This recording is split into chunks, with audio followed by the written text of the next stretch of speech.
Pero pagkanta ko, gusto ko party ha. Party talaga. Yes, okay, very good. Okay, sige.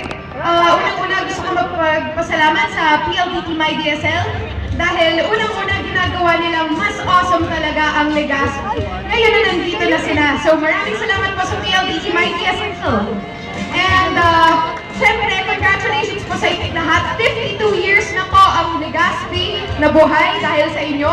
Kaya congratulations, happy anniversary. And ayun, sige, let's enjoy the night. Thanks. So what do you got for us? What are you doing for us today? I'm gonna sing. Sing? Yes, I'm gonna sing and hopefully I can go around and hindi ako mababangga. Nice. All right, let's hear it again. Give it up for Rhea Ramos. Make some noise.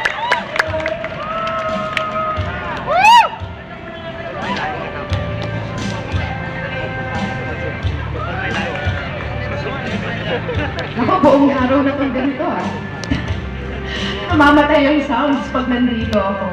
May ganito akong luck, no?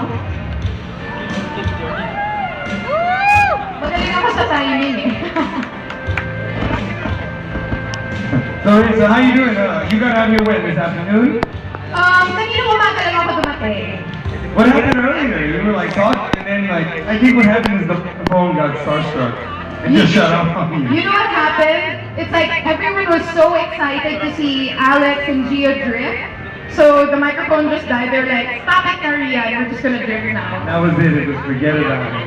It's drifting time. Is this your first time to? No. I've been in Legazpi and other parts of Bicol a lot. I've been here on vacation and for work also. My mom is a Bicolana, so that's why. Nice. What are the songs that you're going to sing for us today? I will be singing party music. Okay, there's Break Your Heart by Tayo Cruz and Down by Jay Sean. Down by Jay Sean. Kasi boses lalaki ako so kailangan ng songs ng lalaki din. Nice. What do you got going on? What are you doing right now? Okay, so right now I have got 3 shows with the GMA Network. I'm doing In the Limelight sa GMA News TV. I'm doing Spooky Nights every Saturday ng gabi. That's on GMA.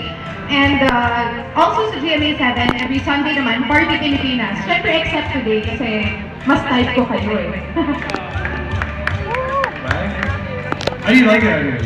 I have like 4 friends here. I think everybody's just a little starstruck. I have like 4 friends. They're super.